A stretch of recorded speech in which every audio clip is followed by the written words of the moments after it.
This reporting period has seen the second complete round of HMIC's Peel inspections.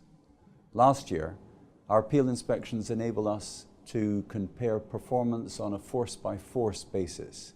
This year, for the first time, we've been able to compare year-on-year performance for each police force and therefore assess the direction of travel for each force and the police service as a whole.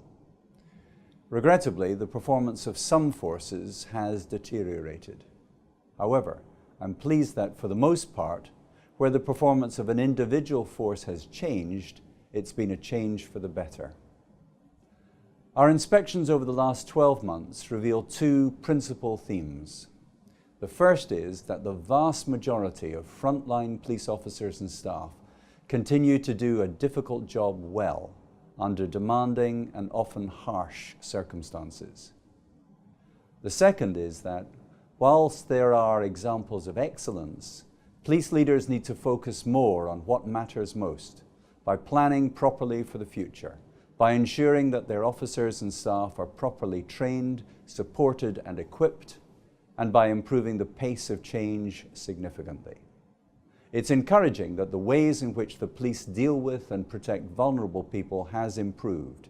In some cases, the standard of policing has been exemplary.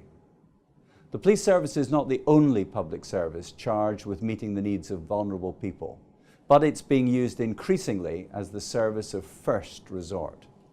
This is particularly true in respect of supporting people suffering from mental ill health. The severe problems in mental health provision in this country are not only failing those who need treatment, they also create an unacceptable strain on the police, and they imperil public safety. It is, on the whole, frontline officers who feel this strain most acutely. Their jobs require them to deal with difficult, uncertain, and often dangerous situations as a matter of routine.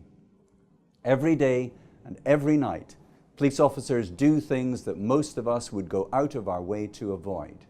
They do this professionally, conscientiously, and compassionately, and they deserve our grateful thanks.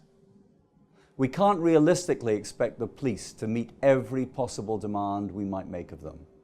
That's why there needs to be a well-informed and mature debate about what the police should be expected to do and, just as importantly, what they shouldn't do.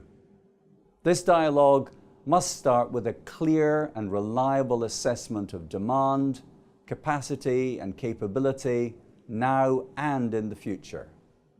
I believe that each force should follow the example of other safety-critical essential public services and set out these fundamentals in a published document known as a Force Management Statement.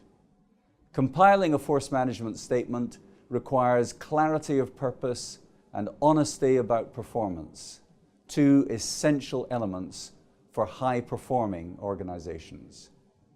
Force management statements will also help forces to improve their decision-making based on tried and tested methods.